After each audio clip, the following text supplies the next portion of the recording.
Well, I guess the message for me is that since I'm a collector and I've got a collection of the Fort Wayne Daisies, our Fort Wayne semi-pro baseball team, Allen Dairy, and various other sponsors over the years back in the 40s and 50s, Fort Wayne Zollner Pistons basketball, Fort Wayne Zollner Pistons fast pitch softball, the best fast pitch softball team in the world. They beat everybody on the globe, 87 out of every 100 games they won, and the Fort Wayne Comets. So, and of course the Daisies. And I have done displays over the years, mostly in town at the downtown library, Bluffton Library, and Columbia City Library.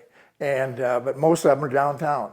And people are always interested in seeing my displays. And they're huge displays. It takes hours and hours to set them up. And I always ask, they want to display it. Well, which one do you want? And I name them, and they always pick the Daisies. So that tells me that there's something to be said about the Daisies. It was a very unusual, strange kind of thing when this all started. It's like, especially guys, but would say, girls playing a men's game, what the hell is this all about type of thing. So they found out and I wasn't one of them that felt that way, but I was one that found out soon after going to some of them games that they can play, folks. And they proved it because the crowds got bigger and bigger and bigger over the years. So tell me about the genesis of the Daisies. When did they start? When did they end? What was their timeline like here in the Summit City? Well, the league started, the All-American Girls Professional Baseball League started in 1943 with 4 teams. And in 1944, two teams were added. The Minneapolis Millerettes, named after the Minneapolis Millers, the AAA farm club of the New York Giants and now San Francisco Giants, and the Milwaukee Chicks. And both of them only lasted that 1 year, 1944. In fact, the Millerettes only lasted about a half a year. They weren't drawn. Hell, everybody's going to see AAA. They didn't want to see the women play. And so they wound up on the road, played the second half of their season all on the road. They stayed in the league, but they played all on the road. And they became known as the Orphans because they didn't have a home anymore. And Fort Wayne took an interest and brought them here in 1945. So the Daisies started here in 1945, and the league closed down, in addition to, of course, the Daisy did too, following the 1954 season. What would you say characterizes the run here in Fort Wayne? You're talking about a decade or so then of female baseball in Fort Wayne. What was the response from Fort Wayne people? What was it like to go out to a game and see these ladies? Well, it was a terrific response. They drew very well. There was a couple of seasons where the whole league was kind of down, but you got to remember some of this was during World War II, and this was entertainment. They were looking for something. Chicago Cubs owner Phil Wrigley started this in '43, thinking that because so many Major League Baseball, especially the stars, Ted Williams and Joe DiMaggio, and you go on, Pee Wee Reese and whatever, all joined. They went into the service without being drafted to help fight the war, and that was the start of him thinking that Major League Baseball is going to be closed down because of the war. And FDR jumped in and said, no, I think we better keep baseball. These people need to be cheered up and what have you during the war, instead of sitting around moping in the house and wondering when their son or husband or whoever's going to come home. So that didn't work out the way he thought it would. And it was just a couple years later that he sold it to another person that ran the thing for those next years. So, who were some of the stars for the Daisies, the notable players of the time? Because it seems like they had some pretty well-known players on their roster over the years. They had some really good players during the years. I would guess that probably the better players came on later. The league started out as basically softball with some underhand pitching, with a regular size softball, with underhand pitching, and the difference between they all came from softball leagues and teams around the country, and that was women's softball, girls softball was big time back then. That's where they drafted them all from. That's where the girls all came from. And over the years, this is by design. The ball got smaller. The base paths got further out apart. It started out they could even lead off and steal bases. Couldn't do that in softball. That was one of the baseball features of when they first started. But anyway, and the pitcher's mound was backed up a little bit. And the ball kept getting smaller. And actually, I don't want to leave anybody out. The Callahan sisters were good early on. First baseman Vivian Kellogg was a really good girls ball player. She played first base. But later on, it was, especially in the 50s, it was the Weaver sisters. Betty Weaver Foss, Foss was her married name. Joanne Weaver, Joe they called her, was her younger sister. And Jean Weaver was the middle one. She wasn't quite the player the other two were, but she made the team and did all right.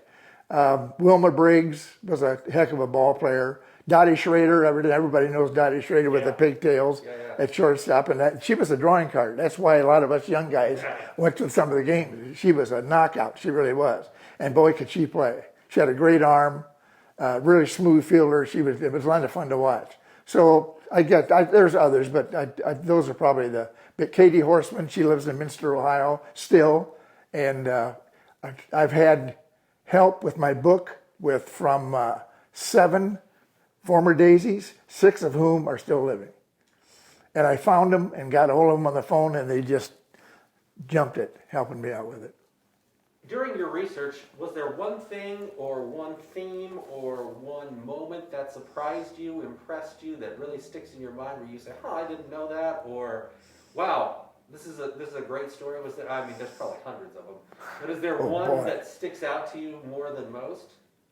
I don't know what it would be. I don't know what it would be. But and maybe even that. I was surprised at the talent, that the girls. I mean, if they had not worn skirts and worn long pants like the men do, and dressed like the men do in a full uniform with a cap and the whole bit, they wore caps, but men's caps were a little different.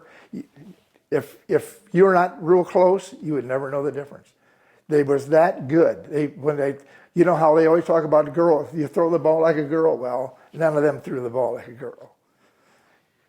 They started out, that was one of the things, they obviously when they brought them here, they didn't have any idea, and they had a committee, and the place that they picked was Northside High School. That's where the Zollner Pistons basketball team used to play.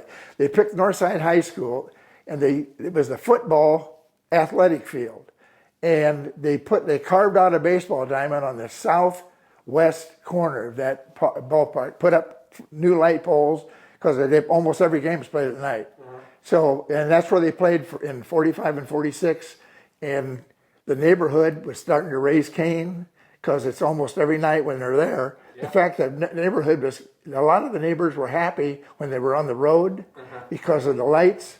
That late at night, 10:30, 11 o'clock before the games are over, all the noise, all the traffic, and these people it's in a working class neighborhood, and the houses, a lot of them were right on the doorstep, so they couldn't get to sleep, and they get up at 5 and 6 in the morning to go to work. So they started raising Cain, and so they had in 47. Before 47 came around, they're out looking, and they finally found or decided on Memorial Park.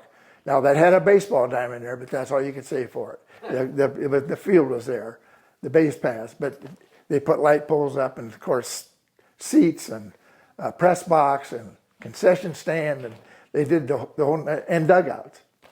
That's where they played the rest of the time. Good deal. And most of the players loved it. They thought that was one of the best parks in the whole league. Great. So. Cool. Well, is there anything Daisies related that we didn't touch on, or you didn't get a chance? Well, maybe we were talking about as the years went on, when baseball really took over, when the switch was really made. In 46, they were allowed to start pitching kind of a semi-sidearm. I don't know what the heck that meant. Nobody ever explained that. I tried to find something on that. In 1947, there was allowed to do a regular sidearm, just like you do in the major leagues. It's sidearm only when it came to that year. The year before, it was a kind of a make-believe sidearm, mostly still underhand, softball. In 48 is when it actually went from any relation to softball to baseball, because they're pitching overhand. Yeah. So now it's overhand and sidearm, just like the major leagues do, any other league, minor leagues do. The whole bit. Full-fledged baseball. So full-fledged baseball. The base paths were not 90 feet. They weren't even 85 at that time, but they were stretched out. The pitcher's mound was backed out a little ways. And in 54, I guess one more. In 54, in July, when July 1 is when they went to an official size baseball, it was amazing how many more home runs were being hit. And I'm trying to remember how far the right and left field fences were. I think like 215 feet out, and center field was open. There was no fence. Wow. And they had fences, for right field and left field. And when that happened, they knew they're going to have to do something, because people love home runs, but it became cheap home runs. Yeah. And people know. They're not stupid. Baseball fans know. They were cheap. The batters that never hit a home run in their whole career were hitting them out of the park because of the small ball. So they put new fences up all the way around, 245 feet and 255 down the lines and 255 at center field. And they use snow fence for safety purposes. So if anybody runs into the fence, it's not going to be like running into a wall or a hurricane fence or whatever. Snow fence all the way around. But that only lasted for that second half of the season, and there was only 5 teams left. We were one of them, and the wars were over. You weren't packing them in like they used to, like they were in the past, because all the military people had come home from World War II and then from Korean War, all came home, and television was a big factor. Yeah. People were, the game of the week was on television now, on Saturday. Yeah. So people were staying home. Yeah. So it was down to 5. That's the smallest, except for the first year when there's 4. There was always 6, 8, and even 10 at one time. And in fact, in 48, when overhand pitching started, there was 10 teams. But there was only 5 left. And even every one of them lost money. Yeah. So they just folded their tent. End of an era. End of an era, yeah. Just one other thing. I got one sizable collection, not only daisies, but a lot of stuff. I don't have a ticket. I never bought a ticket. Me and my friends always snuck in. It was easy to do. There was a cop that walked back and forth, and he got to know who we were. He knew. He'd get lost. Under the fence we'd go. All we had to be concerned about was what do they call them? People that guide you to your seat. Ushers.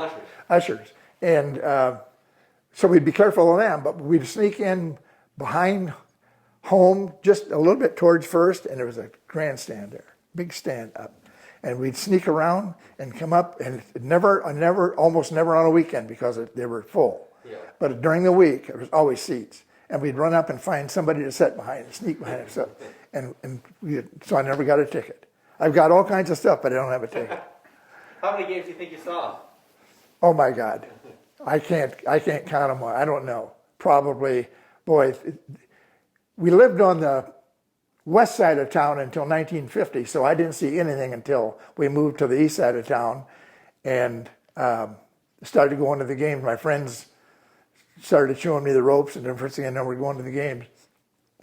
It was late in 50, so I didn't see many, but starting at 51, through the next 4 years, probably 100. I don't know. We didn't go to all of them, but we went to a lot of them. Yeah. On nights, I don't know if you want this or not, but on nights when there would be what I called a doubleheader, the Daisies are playing, and our semi-pros are playing over at Dwenger Park, which is just across Washington Boulevard and behind the warehouses. You can see the lights and standards on from where the Daisies are playing. So we'd sneak in and watch part of the Daisy game, go out through the gate, run over there and watch part of that game through the outfield fence.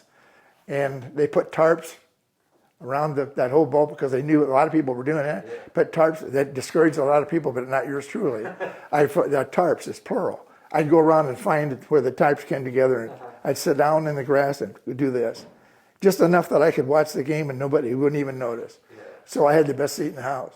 But anyway, those were doubleheader nights. You got to see the Daisies play and you got to see our semi-pros play. I was a nut for baseball, and it's just